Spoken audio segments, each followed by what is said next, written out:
First ever factory outlet Mukunda jewellery KPHB Kothapet Khammam Somajiguda Hanmakonda. నమస్కారం, మీరు చూస్తుంది సుమన్ టీవీ. నేను మీ కీర్తి. నాతో పాటు ప్రముఖ ఆధ్యాత్మికవేత్త అనంతలక్ష్మి అమ్మగారు ఉన్నారు. నమస్తే అమ్మా. నమస్తే తల్లి. సంక్రాంతి హాలిడేస్ అయిపోయాయి. అవునమ్మా. మీకు హాలిడేసేనా?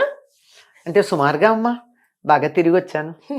తర్వాత వచ్చాక పండగ ఆవిడి మరే హాలిడే ఇంట్లో ఆడవాళ్ళకు ఉండదమ్మా, అస్సలు ఉండదమ్మా. ఎవరు అర్థం చేసుకుంటారో ఏనాటికి అర్థం చేసుకుంటారు. అమ్మా, నాకు ఈరోజు ఒక డౌట్ వచ్చింది. తల స్నానం చేసే పూజ చేయాలా? అంటే పూజ ప్రతిరోజు చేస్తాం కదా, మరి తల స్నానానికి కొన్ని రోజులే ఎందుకు పెట్టారు? ఫర్ ఎగ్జాంపుల్ ఇంకో విషయం కూడా ఇందులో, ఇప్పుడు సాయంకాలం గుడికి వెళ్దాం అనుకుంటాము, ఉదయాన్నే స్నానం అది చేసేస్తాము, మధ్యాహ్నం నిండుగా భోజనం చేస్తాం, బీట వెజ్ ఆర్ నాన్ వెజ్. అప్పుడు ఏంటి పరిస్థితి? గుడికి అసలు వెళ్ళకూడదు, అలాగా నిండుగా భోజనం చేసి వెజ్ అయినా నాన్ వెజ్ అయినా మళ్ళీ అప్పుడు తల స్నానం చేసి వెళ్ళాలా? అలాగా కమెంట్ బాక్స్లో రకరకాల ప్రశ్నలు వస్తున్నాయి, అవన్నీ సేకరించాను, మీ ముందు పెట్టాను ఈరోజు. అసలు తల స్నానానికి అభ్యంగన స్నానానికి ఉన్న తేడా తెలియాలమ్మా. అభ్యంగన స్నానం అంటే నూనె రాచుకుని తలకి కుంకుడుకాయో షీకాయో ఈ రోజుల్లో ఏదో షాంపూనో పెట్టుకు రుద్దుకుంటారు. ఇప్పుడు అంతగా నూనె పట్టించుకుని ఓపిక లేకపోతే కనీసం పెద్దవాళ్ళు ఉంటే అమ్మ కడుపు చల్లగా అత్త కడుపు చల్లగా అని చెప్పి ఒక చుక్క నూనె పెట్టించుకుంటారు, లేకపోతే ఎవరికి వాళ్ళైనా ఒక మాడు పట్టున ఒక నూనె చుక్క పెట్టుకుని తర్వాత స్నానం చేస్తారు. లేకపోతే చేయకూడదమ్మా. అది చేస్తే ఒట్టినే తల మీద పోసుకుంటే అశుభానికి చేస్తాం ఆ పని. మనం దుర్వార్త విన్నాం అనుకో, ఉన్నవాళ్ళం ఉన్నట్టుగా సచేల స్నానం కట్టుబట్టలతో సహా స్నానం చేసేస్తాం. అంటే ఒకవేళ బట్టలతో చేయకపోయినా కనీసం స్నానం చేసి బట్టలన్నీ అక్కడ తడిపి అక్కడ పెట్టి మరీ స్నానం చేస్తాం, అంతే కదా. అంటే అది సెంటిమెంట్, దాని వెనకాల ఏమైనా ఉందా? ఉందమ్మా, లేనిది మన సెంటిమెంట్లు అన్నీ కూడా వెనకాల సైంటిఫిక్ రీజనింగ్ ఉన్నవే అన్నమాట. అలాగే కొన్ని ఇంట్లో పితృకార్యాలు చేస్తారు, తద్దినాలు అవి పెడతారు. అలా పెట్టేటప్పుడు ఏం చేస్తారు? తలస్నానమే చేస్తారు, తలంటి పోసుకోరు. నిన్న కనుమ నాడు కూడా అందరూ తలస్నానమే చేస్తారు, భోగినాడు తలంటి పోసుకుంటారు. రెండింటికి తేడా ఉంది చూసారా? భోగినాడు పోసుకునేది తలంటి, అభ్యంగన స్నానం. కనుమ నాడు చేసేటటువంటిది మామూలు తలస్నానం. ఇది ఈ రెండింటికి తేడా తెలియాలి. ఇది తెలియక తలస్నానం చేయాలంటే ఎందుకు చెయ్యాలి? చెయ్యక్కర్లేదు, నిత్యం చెయ్యక్కర్లా. ఆడవాళ్ళు అసలు చేయక్కర్లా, మగవాళ్ళు చెయ్యాలి. ఇప్పుడు మీరు తలస్నానం చేసి పూజ చెయ్యాలని ఒక మాట అడిగారు. ఎవరు చెయ్యాలి పూజ? ఆడవాళ్ళ మగవాళ్ళ? మగవాళ్ళు. కానీ వాళ్ళు చేయరు కదా. అదే కదా, వాళ్ళు చెయ్యను కనుక ఏం చేస్తున్నారు? పిల్లలకు అలవాటు పోతుంది, ఇంట్లో దేవుడికి ఎవరో ఒకళ్ళు చేయడం అసలు మానేయటం కన్నా నయమే కదా, ఎవరో ఒకళ్ళు చేయడం అని చెప్పి ఆడవాళ్ళు చేస్తున్నారు. ఆడవాళ్ళు చేయడం తప్పేం లేదు, ఆడవాళ్ళు చేస్తే దాని ఫలితం ఎవరికి వస్తుంది? వాళ్ళకే వస్తుంది. మగవాళ్ళు చేస్తే కుటుంబం మొత్తానికి వస్తుంది. పాపం ఆడవాళ్ళు చేసిన మగవాళ్ళకి వెళ్ళదమ్మా. అందుకోసం ఏం చేస్తారు వీళ్ళు? వ్రతాలు చేసి ఆ వ్రతం యొక్క ఫలంగా నా భర్త కలకాలం బతికుండాలి అని ప్రత్యేకంగా కోరుకుంటున్నారు. మరి ఒకళ్ళు అడిగారు, మరి మగవాళ్ళు ఎవరు ఆడవాళ్ళకి మేలు కలగాలని వ్రతాలు చేయరు అంటే, అసలు వాడు పూజ చేస్తే కుటుంబానికి అంతా వస్తుంది కదా, ప్రత్యేకం చేయడం దేనికి? ఆడవాళ్ళు వాళ్ళు చేస్తున్నారు కనుక అయ్యో నా భర్త చేసే పూజ వల్ల నాకేదో మేలు జరుగుతోంది అందరికీను, నేను నా భర్తకి ఏం చేయలేకపోతున్నానే అని తపన పడి వ్రతాలు చేసి 5వ తనం కావాలని కోరుకుంటున్నారు. అంటే భర్త ఎక్కువ కాలం బతకాలని. అదమ్మా విషయం. ఈ లాజిక్ అర్థం కాక చాలా పూజల విషయంలో కూడా ఆడవాళ్ళు మగవాళ్ళు అని రకరకాల మాటలు మాట్లాడతాం మనం. కనుక మగవాళ్లే కనుక పూజ చేసేటైతే అసలు మగవాళ్ళు నిత్యం తలస్నానం చేయాలని చెప్పారు. అభ్యంగన స్నానం అప్పుడప్పుడు చేసినా నిత్యం తల మీద నీళ్లు పోసుకోవాలి మగవాళ్ళు. అట్లాంటప్పుడు అసలు తలస్నానం చేసి పూజ చేయాలా అన్న ప్రసక్తే లేదు, తప్పనిసరిగా స్నానం చేస్తారు. ఆడవాళ్లే చెయ్యాలంటే కూడా తలస్నానం చేసి పూజ చెయ్యాలన్న నియమం లేదమ్మా. ఒక్క ముత్తైదువులకి కంఠస్నానం చాలు. అంటే భర్త బతికున్నటువంటి స్త్రీలు కంఠస్నానం చేస్తే సరిపోతుంది. కంఠస్నానం అంటే మనం మామూలుగా చేసేది. అందులో భాగంగా మొహం కడుక్కోకుండా అయితే చెయ్యం గాని తల మీద పోసుకోవాల్సిన పని లేదు అని ఉద్దేశం.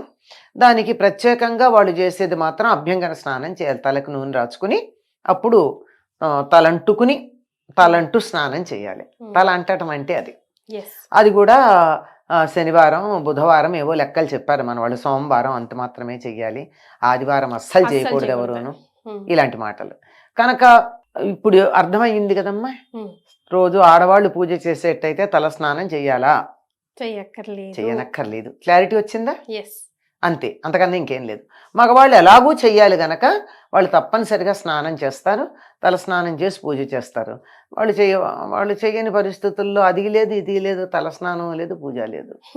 ఏదీ లేని వాళ్ళ గురించి ఏం మాట్లాడతాం? మరి ఏదన్నా చేస్తే దాంట్లో మంచి చెడు తప్పు ఒప్పు చెప్తాం.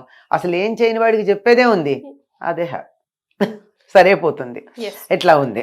ఇంకా మీరు మధ్యాహ్నం సాయంకాలం పూజకి అన్నారు. సాయంకాలం పూజకి గుడికి వెళ్ళినప్పుడు హాయిగా కడుపు నిండా భోజనం చేసి పెడితే వెళ్ళొచ్చమ్మా, అందులో అనుమానం ఏం లేదు. కానీ మాంసాహారం తింటే అని అడిగారే, ఆ అడగడంలోనే తెలుస్తోంది కదా డౌట్ ఉందని. డౌట్ ఉందా? డౌట్ లేకపోతే ఎందుకు అడుగుతారు? అంటే ఇప్పుడు అమ్మవారి ఆలయానికి పర్వాలేదు అక్కడ నడుస్తుంది అని వెళ్ళిపోతూ ఉంటారు కొంతమంది, తిని తాగి పోలమ్మ పోచమ్మ హ్యాపీగా. అమ్మవారి కదా, గ్రామదేవతలకి గ్రామదేవతలకి నిజంగా ఆహార నియమం లేదు, కానీ వాళ్ళ దగ్గరికి తలస్నానం చాలా అవసరం. మీరు చూస్తారు కదా, గ్రామదేవతల గుడికి వెళ్ళే వాళ్ళంతా తలస్నానం చేసి పెడుతూ ఉంటారా లేదా? మాక్సిమం పెడతారు కదా. అదో పద్ధతి అనుకుంటారు. ఈ తిని తాగి అన్నది వాళ్ళ ఇష్టం అమ్మ, దానికి మనం చెప్పగలిగింది ఏం లేదు. వాళ్ళని మా ఇష్టం అని చేసేటటువంటి వాళ్ళకి సమాధానం లేదు. చేయొచ్చా చేయకూడదా అని అడిగిన వాళ్ళకి మాత్రమే సమాధానాలు ఉంటాయి. కానీ మా ఇష్టం వచ్చినట్టు చేస్తాను, చెయ్యొచ్చా అని అడిగితే మా ఇష్టం వచ్చినట్టు చేస్తామని నాకు చెయ్యొచ్చా ఎందుకు, నీ ఇష్టం వచ్చినట్టు చేసేసుకో.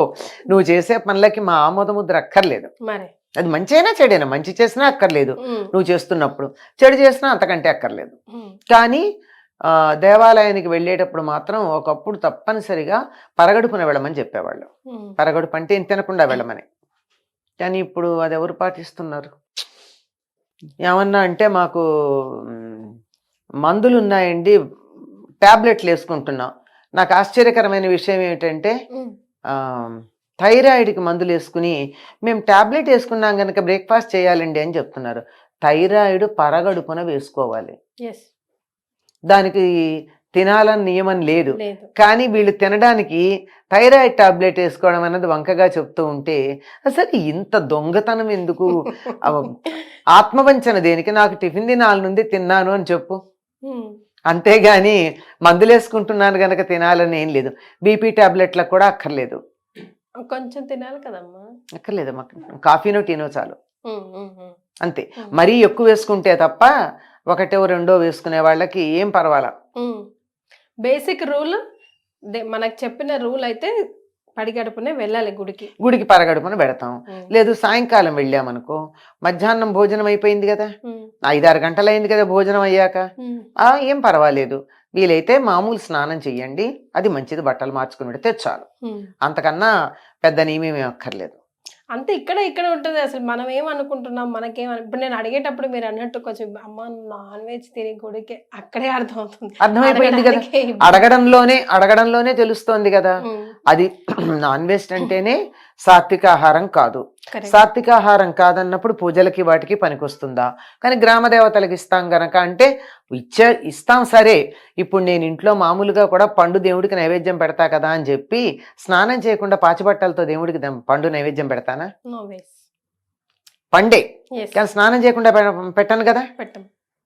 మరి అట్లాంటప్పుడు అక్కడ నాన్ వెజిటేరియన్ తిని వెళ్ళడం అనేది అమ్మవారికి పెడతాం కదా మేము తింటాము అన్న దానికి ఎలా అన్వయం ఆలోచించండి.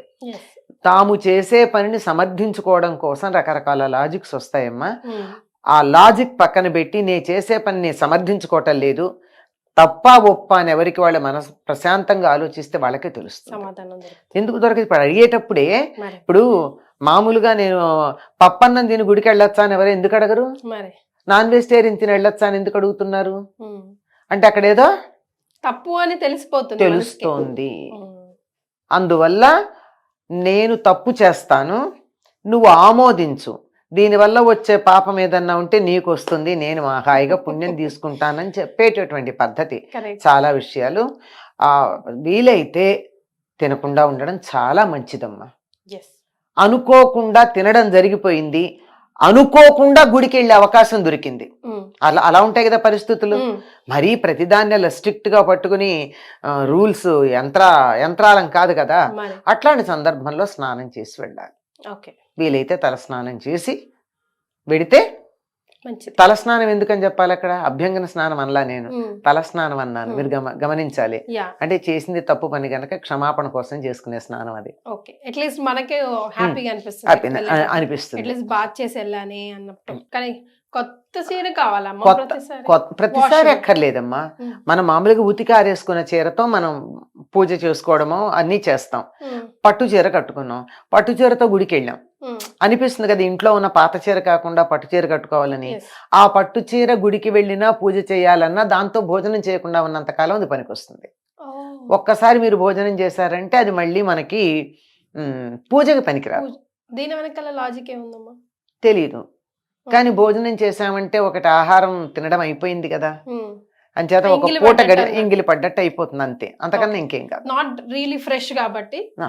మనం సాధారణంగా నాకు తెలిసి ఎవ్వరూ కూడా పట్టు చీరలు అవి కట్టుకుని కాలకృత్యాలకు వెళ్ళరు, ఉమ్, మార్చుకుని ఎడతారు. ఉమ్, అందువల్ల వాటికి దోషం లేదు. వాటితో కానీ కాలకృత్యాలకు వెడితే ఉతకందే పనికిరాదు.